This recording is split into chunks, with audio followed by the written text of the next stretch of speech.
have the newsletter out and it's about speech to text. And some people may think that speech to text is easy because we see it all the time, right? We see it on our cell phones, we're using it. Students see people using it. It's built into voice, to Google Docs through voice typing. iPads have had it for a while with the dictation, that microphone kind of next to the space bar, and it's just everywhere. And so we may think, and students certainly think that it's easy, but one thing that we know for sure is that students need help in using speech to text through the writing, for the writing process, especially for educational activities. And so this training guide is kind of seen as the guide for learning how to work with students using speech to text. So I'm going to scroll a little fast, so bear with me. You can look away from the computer if it kind of messes with you. And I'm trying to get to page 9. So page 9 is where it starts with that scaffolding process. So it will tell you all of the things in detail of what you should do when you are trying to train students. So I'm now going to scroll up. I want you to make sure that you read through pages 9 through 16, I believe. But this is the short version of it, where they think it, the student needs to think it, they need to say it, they need to check it, and they need to fix it. And then I went ahead and added a fifth one in that they need to share it, because so often I have to teach students how to share their document that they just typed, even though it's with their voice. So maybe it's in a voice note or a Google Doc. Maybe it's on an iPad in Notes, or it might even be in a separate app that allows speech to text. So we have to always often show teachers or students how to share it also. So keeping that in mind, another kind of interesting uh, thing that we're offering for you guys are the visuals to those steps. So I'm going to open up this first one. It's very simple, and there are the 5 steps, including the share it. And then also there's a closed sentence at the bottom. So what we really want to make sure is when students are learning a new technology, that it is a low cognitive demand activity. So this closed sentence, I live in a blank house on a blank street, I have used that with 3rd graders and up to high schoolers. And you can just move on quickly after when they're ready to move on to some. But for some students, even that's a little bit difficult to do. But so simple first while they're learning a new task, and then we can build up more. So here's another visual that may help for when you're ready to build up more. So it has a thinking space. So in this space, I want the students to think. They can write pictures, they can do individual words, or they can, excuse me, just kind of get their thoughts in order before they say it and check it and fix it. And then the last one is a little bit tricky, higher tech, I don't know is the right word, but where you use Post-it notes. And so this first page or slide of this document, you would print this first, and then you would actually stick Post-it notes right on all of these squares. And then you would print the second page, and that printing would print right on those on the Post-it notes. And so then you could, this is especially good for students who've used the steps for a while, or for high school students, it's just a reminder that to do all of those steps. And a little plug for the next giveaway that we're doing is that we are printing out packets of this. So you'll get 10 pages, and there's 2 on each page, 10 pages of the simple ones and 10 of the cloud ones that they'll be color on cardstock. And then we'll give you 24 Post-it notes already printed out. So hopefully that will help you as you're working with students. And if you win that through a drawing and you are a busy teacher and you don't have time to do that, then it's a great tool. It's great to resource to give to your OTs or your AT people and say, hey, I need help, and here's some tools that will help you help me.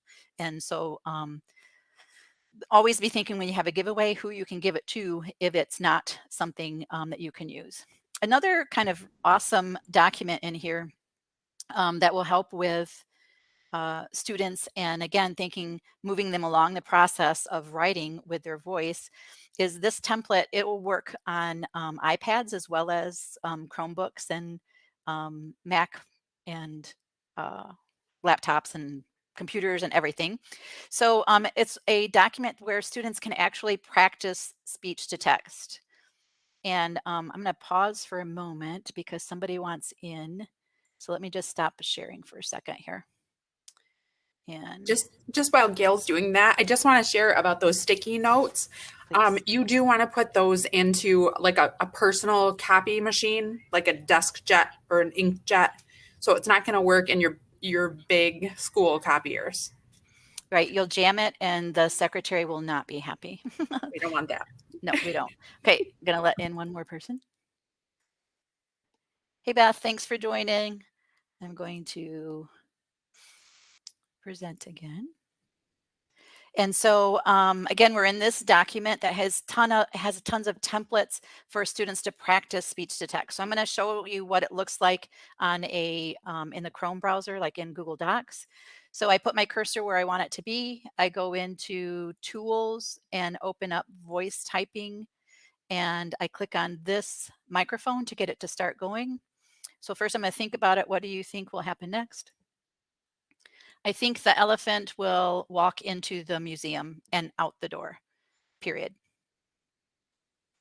So you can see how easy that is, and yet how the students really need to think about it and to do some of the steps.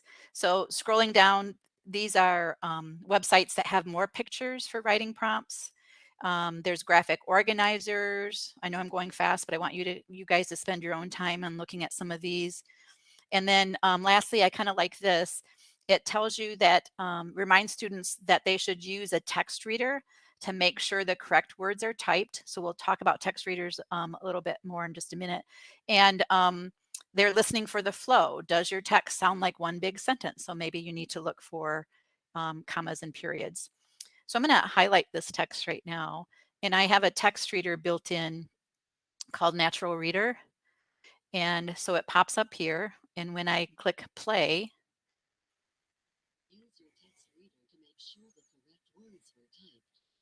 you can see, oops, you can see how it highlighted each word.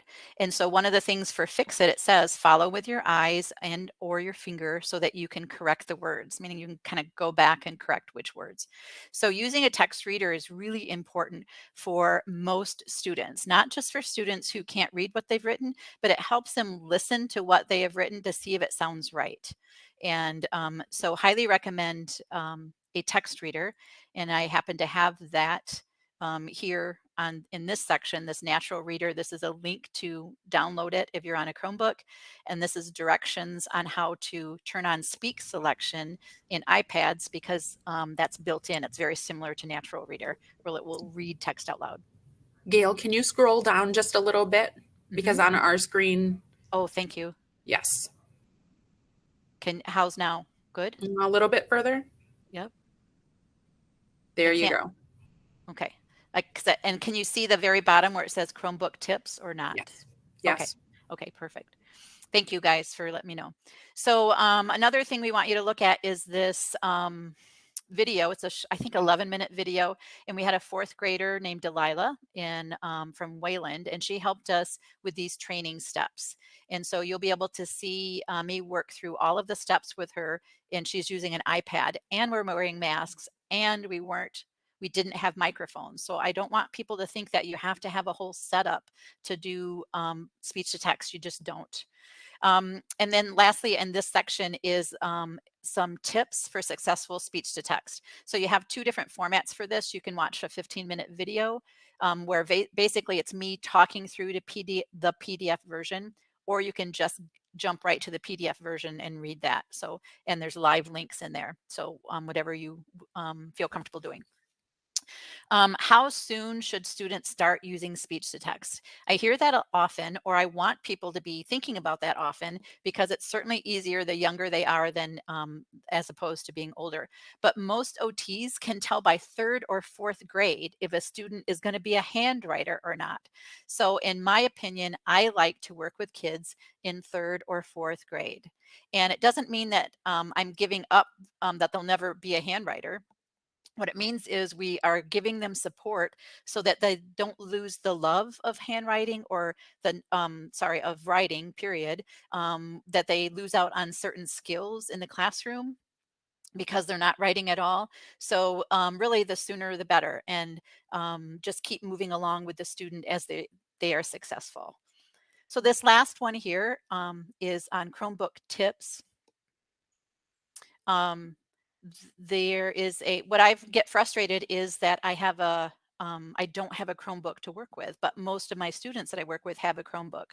So this Chromebook simulator will give you an idea on how to use a Chromebook and where to find accessibility things. I'm gonna just for sake of time, I'm gonna keep going. I'll let you look at that, and then the link at the bottom here, it will show you, it's like a 45-second video and how to turn dictation on in Chromebooks. So a Chromebook, we know that for voice typing, you can do Google Docs, but what if you need to fill out a Google form? Then you still need to use your voice, but yet you might not be able to do that. So the reason why I stopped sharing was to try and let somebody in, but I don't think I need to now. Oh, I bet that was a chat. Yep, thanks, Anne. So knowing that on Chromebooks you can turn on dictation so that they can use their voice anywhere is a great help. So getting back to, I'm going to share again. Getting back to the newsletter. So I already talked to you about the natural reader and the directions for speak selection. I want you to make sure that you get a hold of me in either email address. And I was just talking to Katie, a principal from Global, saying I can come to a staff meeting or either virtually or in person. It doesn't matter. So feel free, especially if you're in Allegan or Van Buren County. But anyone is. I'm more than welcome to share this the newsletter and all of the resources with anyone, so I don't have to be there. You can share it yourself. With this link, all of the newsletters will be in this link. So past newsletters, if you click here, you'll get to September's, and October's will be there soon. This is our new sharing space. We had one for the intro to writing supports, and now we have a newer one. And so we have a few responses already, and we have 2 people who've already signed up for a freebie that I love. And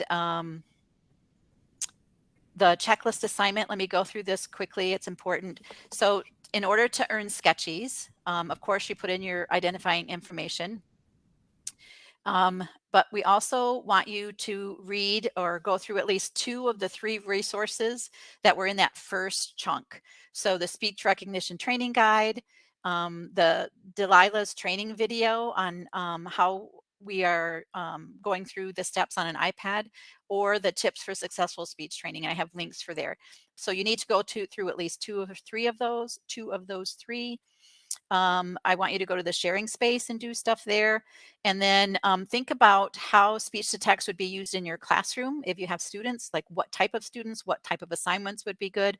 But also, if you don't have students, then think about it in your life. Who do you have in your life that might need this? There might be other family members that you could help support, or maybe you yourself might think of, wow, I could be using this during this certain time. So make sure that you're going through all of those to get credit. And then of course we'll have the recording right here. So that's it for the newsletter. I'm going to stop sharing here. And I wanted to see if there's any questions. There isn't an iPad simulator, not like the Chromebook one. They have iPad simulators if you are creating iPad apps. So you can see if your app works in the iPad, but it's not what we want or need. The Cami. video with Delilah though Mhm. will show you Yeah. how we used it with an iPad. So in a way, I mean, you could use that as a tool. Very good. Excellent. So, because we did a screen share, so you could see exactly what she was doing and how it wrote for her. And then we also had a video of us using the tools and stuff. So, good prompt for that, Cami. Thank you.